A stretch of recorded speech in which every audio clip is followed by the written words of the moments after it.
Interim maintenance का order है। हाँ ठीक। हमारी पेंशन, हम रिटायर्ड एम्प्लॉय हैं बीएसएनएल से, वहाँ 35,000 रुपये हमारी पेंशन है और 21,000 रुपये इंटरिम मेंटेनेंस बांध दिया वाइफ को। बच्चे दोनों 28 और 30 साल के जॉब में हैं।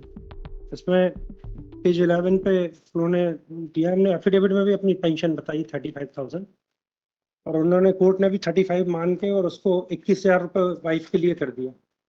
और उसके फादर भी 80 ईयर्स के हमारे हैं, उनका इलाज चल रहा है, हमारे साथ रह रहे हैं। नोटिस इशू कर देते हैं हम अभी फिलहाल में सर इसको वो कर रहे हैं, इसको स्टे, क्योंकि 21,000 35,000 लिखा है। ये पेज 11 देखें आप, कोर्ट की फाइल नीचे जो एफिडेविट पेश हुआ तो वो कहा, वो सब पेज नंबर 21 पर दिया हुआ है हमारी पेंशन, और फादर की डिटेल 19 पे है और 20 पे बच्चों की डिटेल। 19 नंबर पेज पे फादर 85 ईयर्स, एक मिनट, ये सर आश्रित में। आपने अपनी वो कहाँ बताई इनकम? इनकम बताइए सर, पेज नंबर 21 पे। 21। पेंशन था 35,000 रुपये। कोर्ट ने भी वही फाइंडिंग दी कि 35,000 पेंशन। और उसका एफिडेविट की कॉपी कहाँ? जी, वाइफ की एफिडेविट की कॉपी कहाँ? वाइफ का तो ये एप्लीकेशन है, एप्लीकेशन में तो उसने बोला है कि 50,000 पेंशन कमाते हैं। एप्लीकेशन में नहीं कहा, एफिडेविट। वाइफ की एफिडेविट की कॉपी नहीं है मेरे पास। दीजिए, वो दीजिए। नेक्स्ट वीक कर दीजिए। हाँ, वाइफ की एफिडेविट की कॉपी हाँ। दीजिए तो हम देखें उसमें उसने क्या कहा। वो तो उसमें कोर्ट की उसी में आ गया ऑर्डर शीट में कि वो बोल रही 50,000 पेंशन मिलती है।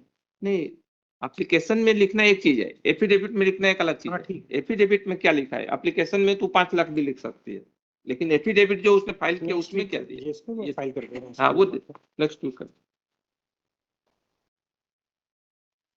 Milods, this is a application under section 528 of BNS Milod, BNSS Milod.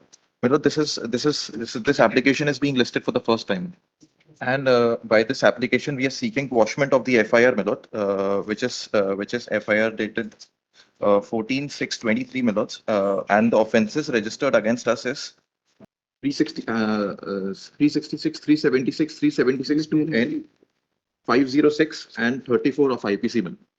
Milod, our case is that the offences are not made out against us, Milod. ठीक, इसमें लिख इसको नोटिस टू ना, paying the process returnable within 8 weeks. ठीक, notice. Milod, there's an interim application that नहीं, stay तो नहीं, आने दीजिए। हाँ, माइलॉर्ड में सॉरी बताइए। 35 नंबर पे था, उसमें केवल अमेंडमेंट एप्लीकेशन अलाउ होना है कि डिफॉल्ट रिमूव करने के लिए, डिफॉल्ट रिमूव करने के लिए।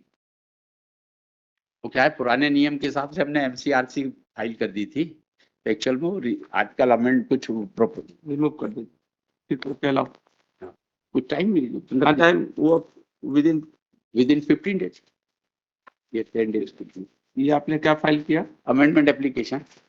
एक मिनट, आईए नंबर है वो है 534/25। एमसीआरसी को क्रिमिनल में अपील में कन्वर्ट करना है, ठीक है, और ठीक है, रजिस्ट्री डायरेक्टर टू कन्वर्ट वो का हो जाएगा विदिन अ वीक। ठीक, सिद्ध ट्रांसफर आपका एप्लीकेशन 410 एप्लीकेशन महिला से रिजेक्ट हुई है, अपील रिवीजन भी रिजेक्ट हुई महिला से। आज फाइल 482 महिला से तो एक कोर्ट से दूसरे कोर्ट को ट्रांसफर करने के लिए वाइफ ने लगाई है आवेदन, वो आवेदन रिजेक्ट हो गया, उसकी रिवीजन भी रिजेक्ट हो गई। महिला सिर्फ ये 120 किलोमीटर से उसको पेशी आना पड़ता है वाइफ, और पति ने वो उसको हैरासमेंट करता है, धमकी देता है, गाली देता है, इस कारण से उसका ट्रांसफर रीवा से सिरमौर किस चीज का है? ये 410 नहीं, ये 410 का जिस केस को ट्रांसफर करवाना चाहते हो वो क्या है? 498 500 कहाँ करवाना चाह रहे हैं? ये सिरमौर, रीवा से सिरमौर। देखिए, notice issue notice to the respondent and paying the process within 7 working days, issue notice returnable within 6 weeks। ठीक,